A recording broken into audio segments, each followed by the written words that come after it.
ಈಗ shooting setting ನಮ್ set ಕ್ಯಾಮ್ರಾಮನ್ಸು light shooting ಅಂದಾಗ ಇನ್ನು ದೊಡ್ಡ ಸ್ಕೇಲು ಇನ್ನು ಏನೇನೋ ಜನ ಆಗ್ತಿರ್ತಾರೆ. ನಾರ್ಮಲ್ ಶೂಟಿಂಗ್ ಹೆಂಗ್ ನಡೆಯುತ್ತೆ ಅಂತ ನಮ್ಗೆ ಗೊತ್ತಿಲ್ಲ. ಆದ್ರೆ ಈ ತರದ ರಾಯರ ಪಾತ್ರ, ಈ ತರದ ಶೂಟ್ ನಡಿಬೇಕಾದ್ರೆ ಭಾವನಾತ್ಮಕವಾಗಿ ತುಂಬಾ ಎಮೋಷನ್ಸ್ ಕ್ಯಾರಿ ಆಗ್ತಾ ಇರುತ್ತೆ. ಇಡೀ ಶ್ರೀ ರಾಘವೇಂದ್ರ ಮಹಾತ್ಮೆ ZEE5 ಬರ್ತಿರೋ ಈ ಸೀರಿಯಲ್ಲು ನಿಮ್ಮ ಪಾತ್ರ, ರಾಯರ ಪಾತ್ರ ಒಂದು ತುಂಬಾ ದೊಡ್ಡ ಭಾವನಾತ್ಮಕ ಗಳಿಗೆ ಅಂದ್ರೆ ಯಾವುದು? Any scene you remember? ನಂದು ಅಮ್ಮಂದು ಒಂದು ಸೀನ್ ಇದೆ, ಗೋಪಿಕಾಂಬ ಆ್ಯಂಡ್ ವೆಂಕಟನಾಥ ಒಂದು ಸೀನು. ಹೀಗೆ ನಾನು ಈ ವಿದ್ಯೆ ಎಲ್ಲ ಕಲ್ತ್ಬಿಟ್ಟು ಮಠದಿಂದ ಬಂದು ಮನೇಲಿ ಇರ್ತೀನಿ ಸ್ವಲ್ಪ ದಿನ. ಆಮೇಲೆ ಯಾರಿಗೂ ಏನೋ ತೊಂದರೆ ಆಗಿರುತ್ತೆ ಅಂತ ನಾನು ಹೊರಡ್ತಿರ್ತೀನಿ, ಅಲ್ಲಿ ಹೋಗ್ಬಿಟ್ಟು ಬರ್ತೀನಿ, ಇಲ್ಲಿ ಮಧ್ಯರಾತ್ರಿ ಎಲ್ಲ ಹೊರಟಿರ್ತೀನಿ. ಅವತ್ತು ನಮ್ಮ ತಾಯಿ ಬಂದು ಬೈದು ಮಲಗಿಸ್ತಾರೆ, ಎಲ್ಲೂ ಹೋಗಂಗಿಲ್ಲ, ಹೋಗ್ಕೂಡ್ದು ಅಂದರೆ ಹೋಗ್ಕೂಡ್ದು. ಅದು ಯಾವುದೋ ಒಂದು ಪಿಶಾಚಿ ಬಂದಿರುತ್ತೆ ಆ ಕಥೆನಲ್ಲಿ. ಆ ಪಿಶಾಚಿಗೆ ಮೋಕ್ಷ ಕೊಟ್ಬಿಟ್ಟು ವಾಪಸ್ ಬರೋದು. ಅವ್ರಿಗೆ ಅದೇನು ಒಂದು ಸೈಟ್ ಇರುತ್ತೆ, ಆ ಸೈಟಲ್ಲಿ ಅಹೋಬಲ ರಾಯರ ಜಮೀನು ಅಂತ, ಅದು ಆ ಜಮೀನಲ್ಲಿ ಒಂದು ಪಿಶಾಚಿ ಕಾಡ್ತಿರುತ್ತೆ. ಅವ್ರಿಗೆ ಒಂದು ಮೋಕ್ಷ ಕೊಡಿಸ್ಬಿಟ್ಟು ಬರ್ತೀನಿ, ಒಂದು ಒಳ್ಳೇದಾಗಲಿ ಅನ್ನೋ ಒಂದು ಇದಕ್ಕೆ ಮಧ್ಯರಾತ್ರಿ ಹೋಗಿರ್ತೀನಿ. ಅದು ಅಮ್ಮಂಗೆ ವಿಷಯ ಗೊತ್ತಾಗ್ಬಿಟ್ಟಿರುತ್ತೆ ಯಾರಿಂದನೋ. ಅದಕ್ಕೆ ಪಿಶಾಚಿ ಹತ್ರ ಎಲ್ಲ ಹೋಗ್ತೇನೆ ನೀನು, ನಾನು ಬರ್ತೀನಿ, ಪಿಶಾಚಿ ನನ್ನ ಕರ್ಕೊಂಡು ಹೋಗ್ಬಿಡ್ಲಿ ಬಿಡು. ಆಗ ನನಗೂ ಅಮ್ಮಂಗೂ ತುಂಬ ಎಮೋಷನ್. ಏನಮ್ಮ ಹೀಗೆ ಮಾತಾಡ್ತೀಯ, ನನಗೆ ತುಂಬ ಬೇಜಾರಾಗತ್ತೆ ಹಿಂಗೆಲ್ಲ ಮಾತು. ಹಂಗಂದ್ರೆ ನನ್ನ ಮಾತಿಗೆ ಬೆಲೆ ಕೊಡೋಗಿದ್ರೆ ಹೋಗ್ಕೊಡ್ದು ನೀನು ಅಲ್ಲಿಗೆ, ಮಲ್ಕೋಬೇಕಂದ್ರೆ ಮಲ್ಕೋಬೇಕು ನೀನು ಇಲ್ಲಿ. ಇವತ್ತಿಗೂ ಅವ್ರು ಸಿಕ್ಕಿದಾಗ ನಾನು ಹೇಳ್ತೀನಿ, ಆ ಸೀನ್ ಎಷ್ಟು ತುಂಬ ಚೆನ್ನಾಗಿ ಬಂದಿದೆ ಅಂದರೆ, ಅಮ್ಮ ಅಂತೀನಿ, ಏನಮ್ಮ ಅಮ್ಮನೂ ಇಲ್ಲ ಏನೂ ಇಲ್ಲ, ಮಲ್ಕೋಬೇಕು ಅಂದರೆ ಮಲ್ಕೋಬೇಕು ಅಷ್ಟೇ. ಮಲ್ಕೋತೀನಿ, ಆಮೇಲೆ ಒಂದು ಕಣ್ಣು ಬಿಡ್ತೀನಿ. ಹಿಂಗೆ ಕಣ್ಣು ಬಿಟ್ಬಿಟ್ಟು ಅಮ್ಮ ನೋಡ್ತಾನೆ ಇರ್ತಾರೆ, ಏನು ನಿದ್ದೆ ಬರ್ತಿಲ್ಲ ಅಮ್ಮ ಅಂತ ತೊಡೆ ಮೇಲೆ ಮಲಗಿಸ್ಕೋತಾರೆ. ತೊಡೆ ಮೇಲೆ ಮಲಗಿಸ್ಕೊಂಡು ಲಾಲಿ ಹಾಡ್ತಾರೆ. ಇದು ಬೆಸ್ಟ್ ಸೀನ್. ಇದು ಬಿಟ್ಟರೆ ಈಗ ಎಂಡಿಂಗಲ್ಲಿ ಅಮ್ಮ ಎಲ್ಲ ಹೋದ್ಮೇಲೆ ಅಮ್ಮ ಮತ್ತೆ ಮುತ್ತೈದೆ ಆಗಿ ಬರ್ತಾರೆ. ಅದಂತೂ ಗ್ಲಿಸರಿನ್ನೇ ಬರಲಿಲ್ಲ, ಗ್ಲಿಸರಿನ್ ಹಾಕೊಳ್ಳೇ ಇಲ್ಲ, ಹಾಗೆ ಅಳು ಬಂದ್ಬಿಡ್ತು. ಅಮ್ಮ ಹೋಗ್ಬಿಟ್ಟಿರ್ತಾರೆ. ನಾನು ಇನ್ನೂ ಅಮ್ಮ ಅಂದ್ಕೊಂಡು ಹಂಬಲಿಸ್ಕೊಂಡು ಕೂತಿರ್ತೀನಿ ಮನೆ ಮುಂದೆ. ನನ್ನ ಪಕ್ಕ ಅಮ್ಮ ಬರ್ತಾರೆ, ನನ್ನ ಮನ್ಸಿನ ಮಾತಾಡ್ತಾರೆ. ಅಮ್ಮ ಬರ್ತಾರೆ, ವೆಂಕಟನಾಥ ಅಮ್ಮ ನೀನು ಬಂದೆ ಅಮ್ಮ, ನೀನು ಇಲ್ಲದೆ ನಾನು ನಿಂಗೆ ಇರೋಕ್ಕಾಗೋದಿಲ್ಲ ಅಮ್ಮ, ನನ್ನ ಜೊತೆನೇ ಇದ್ಬಿಡಮ್ಮ. ತುಂಬ ಎಮೋಷನ್ ಆಗ್ಬಿಡಿ. ವೆಂಕಟನಾಥ ನಿನಗೆ ಜವಾಬ್ದಾರಿ ಜಾಸ್ತಿ ಆಗಿದೆ ಕಣೋ, ಹೆಂಡತಿ ಸರಸ್ವತಿ ಇದ್ದಾಳೆ, ಮಗ ಲಕ್ಷ್ಮೀನಾರಾಯಣ, ಅವ್ನು ಓದಿನ ಬಗ್ಗೆ ಗಮನ ಕೊಡು, ನಿನಗೆ ಮುಂದೆ ಇನ್ನೂ ತುಂಬ ದೊಡ್ಡ ದೊಡ್ಡ ಜವಾಬ್ದಾರಿಗಳು ಬರುತ್ತೆ, ಯಾವಾಗಲೂ ಅಮ್ಮ ಅಂತ ಹೇಳ್ಬೇಡ ನೀನು, ಈ ಜನ್ಮಕ್ಕೆ ನನ್ನ ಋಣ ಮುಗಿತಪ್ಪ ನಿಂದು. ಆ ಪಾಯಿಂಟ್ ಹೇಳ್ಬಿಡ್ತಾರಲ್ಲ, ತುಂಬ ಅಳು ಬಂದ್ಬಿಡುತ್ತೆ. ಅದು ತಾಯಿ ಆದ ಮಗಂಗೆ. ಆಮೇಲೆ ಅಮ್ಮ ಅಲ್ಲಿವರೆಗೂ ಒಂದು ವಿಡೋ ಲುಕ್ಕಲ್ಲಿದ್ದು ಆಗ ಮುತ್ತೈದೆ ಆಗಿ ಬಂದಿರ್ತಾರೆ. ನಾನು ನಿನ್ನ ತಂದೆ ಜೊತೆ ಇದ್ದೀನಿ ಕಣೋ, ಇವಾಗ ನೋಡು ಮುತ್ತೈದೆ ಆಗಿದ್ದೀನಿ ನಾನು, ಈಗ ಬಳೆ ಹಾಕ್ಕೊಂಡಿದ್ದೀನಿ, ನಿಂಗೆ ಹಿಂಗಿರೋದು ನನಗೆ ಇಷ್ಟ ಇಲ್ವಾ, ಹಿಂಗೆ ಹೂ ಮುಟ್ಕೊಂಡಿದ್ದೀನಿ, ಹೀಗಿರೋದು ನಿಂಗೆ ಇಷ್ಟ ಇಲ್ವಾ, ಅದು ಎಲ್ಲದನ್ನು ಪಾಯಿಂಟ್ ಔಟ್ ಮಾಡಿ ತೋರಿಸ್ತಾರೆ. ಅದು ನನಗೆ ಏನು ಹೇಳಬೇಕು ಅಂತಲೇ ಗೊತ್ತಾಗಲ್ಲ. ಆಗ ಅಮ್ಮ ಅಂತ ಹಂಬಲಿಸ್ಲಾ, ಅಥವಾ ನನಗೆ ಅಮ್ಮ ಬೇಕು ಅಂದ್ಬಿಟ್ಟು ಅಮ್ಮನ ಆ ಪರಿಸ್ಥಿತಿ, ಬೇಡಮ್ಮ ನಿಂಗೆ ಬೇಡ, ನನ್ನ ಜೊತೆ ಇಟ್ಬಿಡು, ನಿನ್ನ ಮುತ್ತೈದಾಗ ಏನು ಇಟ್ಬೇಡ ಅಂತ ಹಂಗೆ ಹೇಳ. It will be very weird. ಆ ಫೀಲಿಂಗು ಅಳು ಬಂದ್ಬಿಡ್ತು, ಏನು ಹೇಳಬೇಕು ಅಂತಲೇ ಗೊತ್ತಾಗಲ್ಲ. ಮಾತೆ ಬಂದ್ಬಿಡ್ತು. ಅವ್ರು ಹೇಳ್ತಾ ಇರ್ತಾರೆ, ನೋಡಿಲ್ಲಿ ನನ್ನ ಹಣೆಯಲ್ಲಿ ಕುಂಕುಮ ನೋಡು, ನನ್ನ ಜಡೆಯಲ್ಲಿ ಹೂ ನೋಡು, ರಿಯಲ್ ಲೈಫ್ಗೂ ಕನೆಕ್ಟ್ ಆಗ್ಬಿಡುತ್ತೆ. ಕರೆಕ್ಟ್. ನನ್ನ ಬಳೆ ನೋಡು, ಮುತ್ತೈದೆಯಾಗಿ ನಿನ್ನ ಮುಂದೆ ಬಂದು ಕೂತಿದ್ದೀನಿ, ಅಪ್ಪನ ಜೊತೆ ನಾನು ಇದೀನಿ, ಕಣ್ಣಲ್ಲಿ ನೀರು ಬಂದ್ಬಿಟ್ಟು ನಿಜವಾಗ್ಲೂ ಅವತ್ತು ಆ ಸೀನ ತುಂಬ ಚೆನ್ನಾಗಿ ಬಂತು. ನೀವು ನಿಮ್ಮಮ್ಮ ಅಪ್ಪ ಇಲ್ದಿದ್ದೆಲ್ಲ ನೀವು ಬಂದ್ಬಿಡುತ್ತೆ ಅದು. ಯಾಕಂದರೆ ಅಷ್ಟು ಚೆನ್ನಾಗಿ ಬಂದ್ಬಿಡ್ತು ಅಮ್ಮ ಮಗಂದು ಸೀಕ್ವೆನ್ಸ್ ಎಲ್ಲ, ಭಾಳ ಚೆನ್ನಾಗಿ ಬಂತು. ಅದು ಬಿಟ್ರೆ ನಂದು ಸರಸ್ವತಿ ಇದು ತುಂಬ ಸೀಕ್ವೆನ್ಸ್ ಇದೆ. ಹೀಗೆ ಸೆಟ್ ಹೆಂಗ್ ರಿಯಾಕ್ಟ್ ಮಾಡ್ತಾರೆ, ಖುಷಿ ಪಡ್ತಾರೆ ಎಷ್ಟೊಂದು ಸೀನ್ಸಲ್ಲೆಲ್ಲ. ಬಟ್ ಬಿಫೋರ್ ದಟ್ ನಾನು ಥ್ಯಾಂಕ್ಸ್ ಹೇಳಬೇಕು ನವೀನ್ ಕೃಷ್ಣ ಅವ್ರಿಗೆ. Wonderful director, actor, very nice director. ನನಗನ್ಸಿದ್ದೇನೆಂದರೆ, ನಾನು ಲೇಟಾಗಿ ಬಂದ್ಬಿಟ್ಟೆ ಇವ್ರ ಹತ್ರ, ಸ್ವಲ್ಪ ಬೇಗ ಹೋಗ್ಬೇಕಿತ್ತು ನವೀನ್ ಕೃಷ್ಣ ಸರ್ ಹತ್ರ, ಕಲಿಯೋದು ತುಂಬ ಇದೆ. ಬಟ್ ರಾಯರು ಯಾವಾಗ ಕಳಿಸ್ಬೇಕು ನಿಮ್ಗೆ ಅಷ್ಟೇ. ಅವರು ತುಂಬ ಪೇಷನ್ಸ್ ಅಬ್ಬಾ, ತುಂಬ ಪೇಷನ್ಸ್. ಯಾರ ಮಗ ಅವರು. ಸೊ ಹಂಗಾಗಿ ಆ ಲೆಗಸಿ ಬಂದಿದೆ ನವೀನ್ ಕೃಷ್ಣ ಇಲ್ಲ ಅಂತಲ್ಲ. ಪ್ರತಿಯೊಂದು ಡೈಲಾಗುನು ಕೆಲವೊಂದು ಪದಗಳು ನಾವು ದಿನನಿತ್ಯ ಜೀವನದಲ್ಲಿ ಯೂಸ್ ಮಾಡಲ್ಲ, ತೊದಲ್ಬಿಡ್ತೀವಿ. ಪ್ರೊನೌನ್ಸಿಯೇಷನ್ ಎಲ್ಲ ನೀಟಾಗಿ ಹೀಗೆ ಮಾಡಿ, ಇದನ್ನ ಮುಂಚೆ ಹಾಕೊಳ್ಳಿ, ಇದನ್ನ ಆಮೇಲೆ ಹಾಕೊಳ್ಳಿ, ನೀಟಾಗಿ ಬಂದ್ಬಿಡತ್ತೆ. ಯಾವ್ದಾದ್ರು ಉದಾಹರಣೆ ನೀವು ಫೇಸ್ ಮಾಡಿದ್ದು? ಸುಲಲಿತವಾಗಿ ಅನ್ನೋದೊಂದು ಪದ ಇರುತ್ತೆ, ನಾರ್ಮಲಿ ಯೂಸ್ ಮಾಡಲ್ಲ. ಸುಲಲಿತವಾಗಿ ಅದು ಯಾವುದೋ ಒಂದು ಮಕ್ಕಳಿಗೆ ಏನೋ ಹೇಳ್ಕೊಡ್ಬೇಕು, ಈಸಿ ಅನ್ಬಿಡ್ತೀವಿ. ಕರೆಕ್ಟ್. ಫಸ್ಟ್ ಲುಕ್ ಟೆಸ್ಟ್ ಅಲ್ಲಿ ಅವ್ರು ನನಗೆ ಕೊಟ್ಟಿದ್ದು ಬೆಸ್ಟ್ ಟಿಪ್ ಅಂದ್ರೆ ಲೈಫಲ್ಲೂ ಅದನ್ನ ನಾವು ಅಳವಡಿಸ್ಕೋಬೇಕು. ಲುಕ್ ಟೆಸ್ಟ್ ಎಲ್ಲ ಆದ್ಮೇಲೆ ನಾನು ಕೇಳಿದೆ, ಸರ್ ಹೇಗೆ ಅನ್ನಿಸ್ತು ನಿಮ್ಗೆ ಫೈನಲ್ ಲುಕ್ ಟೆಸ್ಟ್ ಎಲ್ಲ ಆದ್ಮೇಲೆ? ಸರ್ ಏನು ಅನ್ನಿಸ್ತು, ಇಂಪ್ರೂವ್ಮೆಂಟ್ಸ್ ಏರಿಯಾ ಹೇಳಿ ಅಂತ. ಮಾಡ್ತೀರಾ, ಮಾಡ್ಬೋದು, ಆದರೆ ಎಕ್ಸಸೈಸ್ ಮಾಡಿ, ಜೋರಾಗಿ ಮಾತಾಡಿ. ರಾಯರ್ ಜೋರಾಗಿ ಮಾತಾಡಲ್ಲ, ಆದರೆ ಇನ್ನೂ ವಾಯ್ಸ್ ಥ್ರೋ ಬರಲಿ ಒಂದು. ಎರಡನೇದು, ಕನ್ನಡ ಸ್ಪಷ್ಟವಾಗಿ ಬರಬೇಕು ಅಂದರೆ ಆಂಗ್ಲ ಪದ ಬಳಕೆ ಮಾಡಬೇಡಿ. ನೋಡಿ, ನಾನು ಇಷ್ಟು ಪದಗಳಲ್ಲೂ ನಿಮಗೆಲ್ಲೋ ಆಂಗ್ಲ ಪದ ಬಳಕೆ ಮಾಡಿಲ್ಲ ಅಂತ ಹೇಳಿದ್ರು. ಇದನ್ನ ನೀವು ಪ್ರಾಕ್ಟೀಸ್ ಮಾಡಿ. ಇದನ್ನ ಮಾಡಿದ್ರೆ ಪಾತ್ರ ಅದನ್ನ ಡಿಮ್ಯಾಂಡ್ ಮಾಡಲ್ಲ. ಹೌದೌದು, ಅಪ್ಪಟ ಸ್ವಚ್ಛ ಕನ್ನಡವನ್ನು ಡಿಮ್ಯಾಂಡ್ ಮಾಡುತ್ತೆ ಪಾತ್ರ. ಟೈಮ್ ಎಷ್ಟು ಅನ್ನೋಕ್ಕಾಗಲ್ಲ, ಇವಾಗ ಸಮಯ ಎಷ್ಟು, ಹೇಗೆ. This is best tip. ಲೈಫಲ್ಲೂ ಕೂಡ ನಾವು ಅದನ್ನ ಅಳವಡಿಸ್ಕೋಬೇಕು.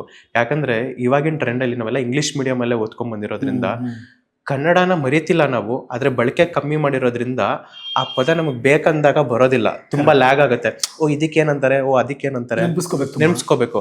ಆದ್ರೆ ನಾವು ದಿನನಿತ್ಯ ಅದನ್ನ ಬಳಕೆ ಮಾಡೋದ್ರಲ್ಲಿ ಸುಲಲಿತವಾಗಿ ಬರೋದು. ಅದಕ್ಕೆ ಯಾರೋ ಹೇಳಿದ್ರು, ಕನ್ನಡ ಬಳಸಿದ್ರೆ ಸಾಕು ಅದು ಬೆಳೆಯುತ್ತೆ. ಬಟ್ ನೀವು ನೋಡಿ, ಮಂಡೇ ಟು ಫ್ರೈಡೇ ನೀವು IT ಕಂಪ್ನಿಲಿ ಇದೀರಿ, ಇಂಗ್ಲಿಷ್ ಅಲ್ಲೇ ವ್ಯವಹಾರ, ಇಂಗ್ಲಿಷ್ ಇಮೇಲ್ ಟೈಪ್ ಮಾಡ್ತಿರ್ತೀರಿ. ಸಡನ್ ಆಗಿ ಇಲ್ಲಿ ಶೂಟಿಂಗ್ ಬಂದ ತಕ್ಷಣ ಪೂರ್ತಿ ಕನ್ನಡೀಕರಿಸಬೇಕು, ನೀವು ಪೂರ್ತಿ ಕನ್ನಡದಲ್ಲೇ ಮಾತಾಡಬೇಕು. ಹೌದು ಹೌದು. ಆ ಟ್ರಾನ್ಸಿಷನ್ ಹೇಗಿರ್ತಿತ್ತು? ಮೇಕಪ್ ಕಾಸ್ಟ್ಯೂಮ್ ಹಾಕಿದ ತಕ್ಷಣ ಅದೆಲ್ಲ ಮರ್ತು ಬಿಡ್ಬೇಕು. ಅದು one of the tip. Again Naveen sir ಕೊಟ್ಟಿದ್ದು, ನಿಮ್ದು ಏನೇ ಆಫೀಸ್ ಟೆನ್ಷನ್ ಇರಲಿ, ಪರ್ಸನಲ್ ಟೆನ್ಷನ್ಸ್ ಇರಲಿ, ಎಲ್ಲ ಅದನ್ನು ಆಚೆ ಇಟ್ಬಿಡಿ, ವಾಪಸ್ ಹೋಗ್ತಾ ತಗೊಂಡೋಗಿ ಇಲ್ಲಿ ಬಂದಾಗ ನೀವು ರಾಯರು. ಇಲ್ಲಿ ನೀವು ಏನು ಪಾತ್ರ ಮಾಡ್ತಿದ್ದೀರಾ ಅದಕ್ಕೆ ನೀವು ಹೊಂದ್ಕೊಂಡ್ಬಿಡ್ಬೇಕು, ಆವಾಗ ನಿಮಗೆ ಬರುತ್ತೆ ಅದು. ಯಾಕಂದರೆ ಕೆಲವೊಂದು ಸತಿ ಏನಾಗಿತ್ತು ಅಂದರೆ, ಒಂದು ಸಿಂಪಲ್ ಡೈಲಾಗ್ ಆಗಿರ್ಬೋದು ಅಥವಾ ಒಂದು 2-3 ಕಷ್ಟದ ಡೈಲಾಗ್ ಆಗಿರ್ಬೋದು, ಅದು ಮೇಲೆ ತಗೊಳ್ತಾ ಇದ್ದೆ, ಡೈಲಾಗ್ಸ್ ಬರ್ತಾ ಇರಲಿಲ್ಲ, ಹೇಳ್ತಾ ಇದ್ದೆ ಕಟ್ ಆಗೋಗೋದು, ಮತ್ತೆ ನೆಕ್ಸ್ಟ್ ಏನು ಹೇಳೋದು ಗೊತ್ತಾಗ್ತಿರ್ಲಿಲ್ಲ, ಬ್ಲ್ಯಾಂಕ್ ಆಗ್ಬಿಡ್ತಾ ಇತ್ತು, ಫ್ಲೋ ಕಟ್ ಆಗ್ತಾ ಇತ್ತು. ಸೊ ಅದು ಫಸ್ಟ್ ಟೈಮ್ ಹಂಗಾಯ್ತು ನನಗೆ. ಆಮೇಲೆ ನಾವು ಆಬ್ವಿಯಸ್ಲಿ ಆಫ್ಟರ್ ದಿ ಸೀನ್ಸ್ ಮಾತಾಡ್ತೀವಿ, ಇದು ಹೆಂಗೆ ಬಂತು ಅದಂಗೆ ಅಂತ. ಇದನ್ನ ನೀವು ಮಾಡ್ಕೊಳ್ಳಿ, ಏನೋ ಟೆನ್ಷನ್ ಇಟ್ಕೊಂಡು ಮಾಡಿದ್ರೆ ಗಬ್ಬದೋಗುತ್ತೆ, ಫ್ಲೋಟ್ ಹೋಗುತ್ತೆ, ಇಡೀ ಸೀನ್ ಗಬ್ಬದೋಗುತ್ತೆ. ಮೇನ್ ಕ್ಯಾರೆಕ್ಟರ್ ತುಂಬಾ ಕಾನ್ಶಿಯಸ್ ಆಗಿ ಮಾಡ್ತಾ ಇದ್ರೆ ಜನಕ್ಕೆ ಗೊತ್ತಾಗ್ಬಿಡುತ್ತೆ. ಲಿಪ್ ಮೂವ್ಮೆಂಟ್ ಆಗ್ತಾ ಇದೆ, ಕಣ್ಣಲ್ಲಿ ಎಕ್ಸ್ಪ್ರೆಷನ್ ಇಲ್ಲ ಅಂದ್ರೆ ಗೊತ್ತಾಗ್ಬಿಡುತ್ತೆ. ನಾನು ಬರೀ ಮಾತು ಒಪ್ಪಿಸ್ತಾ ಇದ್ದೀನಿ, ಆ ಪಾತ್ರದಲ್ಲಿ ಜೀವಿಸ್ತಿಲ್ಲ. ಸಖತ್ ಚಾಲೆಂಜಿಂಗ್, ಸವಾಲುಗಳು ತುಂಬಾ ಇತ್ತು. ಅಂದ್ರೆ ಕಣ್ಣು, ಹೌದು, ನಿಮ್ಮ ಮಾತು, ಡೈಲಾಗು ಮತ್ತು ನಿಮ್ಮ ಹಾವಭಾವ ತುಂಬಾ ಹೆಲ್ಪ್ ಮಾಡಿದ್ದಾರೆ ನವೀನ್ ಸರ್ ಮಾತ್ರ. I am always grateful to him. Dialogues ಡೆಲಿವರಿನಲ್ಲಿ ಅಂದರೆ ಆ ವೇರಿಯೇಷನ್ಸ್ ಇತ್ತಲ್ಲ, ವೆಂಕಟನಾಥಂದು ಯೂತ್ ಆಗಿದ್ದಿದ್ದು, ಮದುವೆ ಆದಾಗ, ಆಮೇಲೆ ದೀಕ್ಷೆ ತಗೋತೀನಿ ಅಂತ, ಮೂರಲ್ಲೂ ಬೇರೆ ಬೇರೆ ಥರನೇ ಅವ್ರದ್ದು ಮಾತುಕತೆ. ಮೆಚ್ಯೂರ್ಡ್ ಆದಾಗ ಒಂಥರ ಮಾತು, ಅಮ್ಮನ ಜೊತೆ ಮಾತಾಡ್ಬೇಕಾರೆ ಒಂಥರ, ಸರಸ್ವತಿ ಹತ್ರ ಮಾತಾಡ್ಬೇಕಾರೆ ಒಂಥರ, ಅದೇ ವೆಂಕಟನಾಥನೇ. ಅಲ್ಲಿ ಮಾತಾಡ್ಬೇಕಾರೆ ಎಷ್ಟು ಮೆಚುರಿಟಿ ಇರ್ಬೇಕು, ಅಮ್ಮನ ಹತ್ರ, ಹೆಂಡತಿ ಹತ್ರ ಸ್ವಲ್ಪ ಸಲಿಗೆ, ಮಗನ ಹತ್ರ ಸ್ವಲ್ಪ ತುಂಟಾಟ, ಇದೆಲ್ಲ ನೀಟಾಗಿ ಪೋಣಿಸ್ಕೊಟ್ರು. ಅವರು ಅಷ್ಟು ನೀಟಾಗಿ ಕಟ್ಕೊಟ್ಟಿದ್ದಕ್ಕೆ ನನ್ನ ಪಾತ್ರ ಆಗಲಿ, ಯಾವುದೇ ಪಾತ್ರ ಆಗಲಿ ತುಂಬ ಚೆನ್ನಾಗಿ ಬರ್ತಾ ಇದೆ. Always grateful for Naveen Krishna sir, ನಮಗೆ ಈ ಒಂದು ಅವಕಾಶ ಕೊಟ್ಟಿದ್ದಕ್ಕೆ. ಮತ್ತು Sukhadhare sir, Mahesh Sukhadhare sir, producer, ಅವ್ರ ಡೈರೆಕ್ಟರ್ ಕೂಡ ಹೌದು, big screen director, producer. Always thank you ಈ ಥರ ಒಂದು ಅವಕಾಶ ಕರೆದು ಕೊಟ್ಟಿದ್ದಕ್ಕೆ. ನಮಗೆ ಮಾಡ್ತೀಯಾ. ಎಸ್ಪೆಷಲಿ ಆ ನೆಗೆಟಿವ್ ಕಮೆಂಟ್ಸ್ ಎಲ್ಲ ಯಾವಾಗ ಬರ್ತಾ ಇತ್ತು, ಅವರಿಬ್ಬರು ಹೇಳಿದ್ರು, ತಲೆ ಕೆಡ್ಸ್ಕೊಬೇಡಿ ಇದ್ರ ಬಗ್ಗೆ, ಮಾಡ್ತೀರಾ ಮಾಡಿ, ರಾಯರಿದ್ದಾರೆ, ಕಾಪಾಡ್ತಾರೆ. ಈಗ ಟೆಲ್ಲಸ್ ನಮ್ಗೆಲ್ಲ ಹೇಳಿ, ಈಗ ಹೊರಗಡೆ ಓಡಾಡ್ತಿರ್ಬೇಕಾದ್ರೆ ನಿಮ್ಮನ್ನ ಏನಂತ ಗುರುತಿಸ್ತಾರೆ? ರಾಯರೇ, ಕಾರ್ ಓಡಿಸ್ಬೇಕು, ರಾಯರು ಹೌದಾ ಹೇಳ್ತಾರೆ. ಅದೇ ಪದ. ಶರ್ಟ್ ಹಾಕೊಂಡು ಹೋದ್ರು ಪಂಚೆ ಹಾಕೊಂಡು ಹೋಗ್ಬೇಕಂತೇನಿಲ್ಲ, ಈ ಹೇರ್ ಸ್ಟೈಲ್ ನಾಮ ಮುದ್ರೆ ಇದ್ದೇ ಇರುತ್ತಲ್ಲ, ಡಿಫಾಲ್ಟ್ ಇದು. ಹೇ ರಾಯರು, ನೀವೇ ಅಲ್ವಾ ರಾಘವೇಂದ್ರ ಮಾತ್ಮೇಲೆ ಮಾಡಿರೋದು, ಕನ್ನಡದ ಮಾತಾಡ್ಸ್ತಾರೆ. ಸಿಗ್ನಲ್ ಅಲ್ಲಿ ನಿಂತಿದ್ರು ಹಿಂಗ್ ನೋಡಿದ್ರೆ ಮಾತಾಡ್ಸ್ತಾರೆ, ಹಾಯ್ ಅಂತ. ಖುಷಿ ಆಗುತ್ತೆ. ನಾವು ಮಂತ್ರಾಲಯಕ್ಕೆ ಹೋಗ್ತಾ ಇದೀವಿ, ನೀವು ಸಿಕ್ಕಿದ್ ಬಹಳ ಖುಷಿ ಆಯ್ತು ನಮ್ಗೆ, ಹಂಗೆಲ್ಲ ಹೇಳ್ಬಿಟ್ಟು ಹೋಗ್ತಾರೆ. ಬಹಳ ಖುಷಿ ಆಯ್ತು. ನಿಮ್ಗೇನೆ ಬೆಳಗ್ಗೆ ಎದ್ದು ಒಂದು ಜೀನ್ಸ್ ಪ್ಯಾಂಟು, ಟಿ ಶರ್ಟ್ ಆಫೀಸ್ಗೆ ಹಾಕುವ ಅಥವಾ ಫಾರ್ಮಲ್ಸ್ ಹಾಕೊಳ್ಳುವ ಸಂದರ್ಭದಲ್ಲಿ ಏನ್ ಫೀಲ್ ಆಗ್ತಿರುತ್ತೆ? ಬಿಕಾಸ್ ಇದೆಲ್ಲ ನೀವು ಹಾಕಿ ನಂಬಲ್ಲ, ಜೀನ್ಸ್ ಹಾಕೋದ್ ಬಿಟ್ಬಿಟ್ಟಿದ್ದೀನಿ. ಜೀನ್ಸ್ ಇದು ನನ್ ಕುತೂಹಲ ಇದೆ ಆಕ್ಚುಲಿ, ಹೆಂಗದು ಪಾತ್ರ ಹೆಂಗೆ ತಗೋತೀನಿ. ಹೌದು, ಜೀನ್ಸ್ ಪ್ಯಾಂಟ್ ಹಾಕೋದ್ ಬಿಟ್ಬಿಟ್ಟಿರಿ. ಪವನ್ ಶಿವೋತ್ಸವ ಸರ್ ಅಂತ ಈ ಪಾತ್ರ ಹೆಂಗ್ ಸಿಕ್ತಂದ್ರೆ, ಮನೋಜ್ ಅವರು, ನಾನು ಹೇಳಿದ್ನಲ್ಲ, ಮನೋಜ್ ಅವರು ಕಾಂಟ್ಯಾಕ್ಟ್ ಕೊಡ್ಸಿದ್ರು. ಇದಕ್ಕೆ ಇನ್ನೊಂದು ಹಿನ್ನೆಲೆ ಇದೆ. ಒಂದು ಫೋಟೋ ಕಳಿಸಿ ಪಂಚಲ್ಲಿರೋದು ಅಂತ ಹೇಳಿದ್ರು. ಹ್ಮ್. ನಾನು ಅಮ್ಮ ಮಂತ್ರಾಲಯದ ಮುಂದೆ ಒಂದು ಫೋಟೋ ತಗೊಂಡಿದ್ದೆ. ಇತ್ತು. ಓಕೆ. ನಾನು ಅಮ್ಮ ಮಂತ್ರಾಲಯದ ಮುಂದೆ ಒಂದು ಸೆಲ್ಫಿ ತಗೊಂಡಿರೋದು ಒಂದು ಫೋಟೋ ಇದೆ. ಅದನ್ನ ನಾನು ಕಳಿಸ್ದೆ. ಆ ಪಂಚೆ ಎಲ್ಲಿ ಕಾಣುತ್ತೆ ಅದ್ರಲ್ಲಿ? ಸೆಲ್ಫಿ ಇಷ್ಟೇ ಇಷ್ಟೇ ಪಂಚೆ ನನ್ನ ಹತ್ರ. ಸರ್ ನಂದು 2 ವರ್ಷ ಗ್ಯಾಪ್ ಆಗಿರೋದ್ರಿಂದ ಫೋಟೋ ಶೂಟ್ ಇಲ್ಲ, ಏನು ಇಲ್ಲ. ನಾನು ಒಂದು ಸೆಲ್ಫಿ ತಗೊಳಕ್ಕೂ ನನ್ಗೆ ಇರ್ಲಿಲ್ಲ, ನನ್ಗೆ ಆ ಮೈಂಡ್ ಸೆಟ್ಟೇ ಇರ್ಲಿಲ್ಲ. ಒಂದು ಫೋಟೋ ತಗೋಬೇಕು ನಂದು ಅಂತಾನು ಇರ್ಲಿಲ್ಲ. ಪೂರ್ತಿ ನಿಂತಿರೋ ಪಂಚೆಯಲ್ಲಿ ನಿಮ್ ಫೋಟೋ ಇಲ್ಲ ನನ್ನ ಹತ್ರ ಇದ್ದಿದ್ದು ಅದೊಂದೇ. ಅದು ನಾನು ಅಮ್ಮ ನಿಂತಿರೋದು ಒಂದು ಇದೆ, ಇಷ್ಟ ಇರೋದು. ಅದು ಕಳಿಸ್ದೆ. ಟು ದಿ ಸರ್ಪ್ರೈಸ್ ಕಾಕತಾಡಿಯನೋ ರಾಯರ್ ಇದಾಗ ಗೊತ್ತಿಲ್ಲ, ಅದನ್ನ ನೋಡಿದವರು ಅವತ್ತು ಮಂತ್ರಾಲಯದಲ್ಲಿ ಇದ್ದಾರೆ. ಅವ್ರುವೆ ನಾವು ಅದನ್ನ ಯಾವಾಗ್ಲೂ ತಗೊಂಡಿದ್ದು, ತುಂಬಾ ಹಿಂದೆ ಮಂತ್ರಾಲಯಕ್ಕೆ ಹೋದಾಗ. ಆ ಫೋಟೋ ಅವ್ರಿಗೆ ಕಳಿಸ್ದಾಗ ಅವ್ರು ನೋಡಿದಾಗ ಅದು ಮಂತ್ರಾಲಯದಲ್ಲಿ ಇದ್ರು. ಅವ್ರ ಹೆಸರು ಪವನ್ ಶಿವತ್ಸ ಅಂತ. ಅವರು he was the one of the writer ಇದರಲ್ಲಿ ರಾಘವೇಂದ್ರ ಮಹಾತ್ಮೆ. ತುಂಬಾ ಗೈಡ್ ಮಾಡಿದ್ರು ನನ್ಗೆ ಅವರು. ರಾಯರ್ ಪಾತ್ರ ತುಂಬಾ ಇಂಪಾರ್ಟೆನ್ಸ್ ಇದೆ ಇದಕ್ಕೆ. ನೀನು ಊಟ ತಿಂಡಿ ಎಲ್ಲ ಮಾಡ್ತಿದ್ಯಾ, ಓಕೆ, ಆಚೆ ಹೋಗ್ಬೇಕಾದ್ರೆ ನಿನ್ ಪ್ರೆಸೆನ್ಸ್ ಹೇಗಿರ್ಬೇಕು, ಇದೆಲ್ಲ ತುಂಬಾ ಹೇಗಿರ್ಬೇಕು.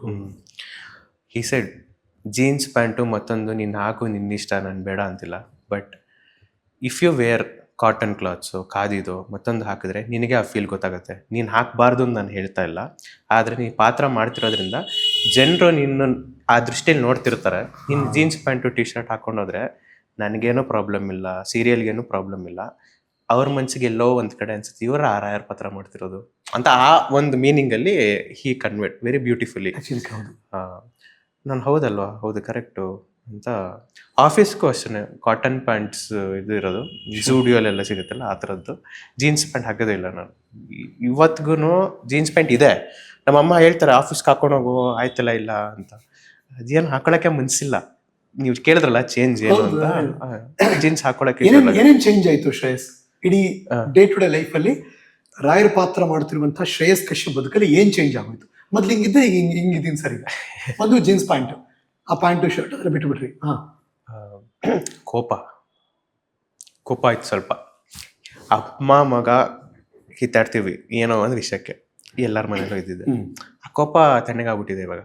ಹೌದಮ್ಮ, ನಾನು ಹೇಳಿದ್ನಲ್ಲ ಅವಾಗ. ಅಮ್ಮಂಗೆ ತಿರ್ಕೊಂಡು ಮಾತಾಡಲ್ಲ, ತಿರ್ಕೊಂಡು ಮಾತಾಡೋದಂದ್ರೆ ಏನೋ ಹಿಂಗಲ್ಲಮ್ಮ, ನಾನು ಹೇಳ್ತಿಲ್ವಾ ಇದು ಹಿಂಗೆ. ಪಾಪ ಮೊಬೈಲಲ್ಲಿ ಏನೋ ಡೌಟ್ ಕೇಳಿರ್ತಾರೆ, ಹಿಂಗೆ ಹಂಗೆ ಇನ್ಸ್ಟಾಗ್ರಾಮ್ ಅಲ್ಲಿ ಬರ್ತಾ ಇಲ್ಲ ನೋಡ್ಕೊಂಡು, ಅಮ್ಮ ಇದು ಹಿಂಗಲ್ಲಮ್ಮ ಅಂತ ಹೇಳಿರ್ತೀನಿ.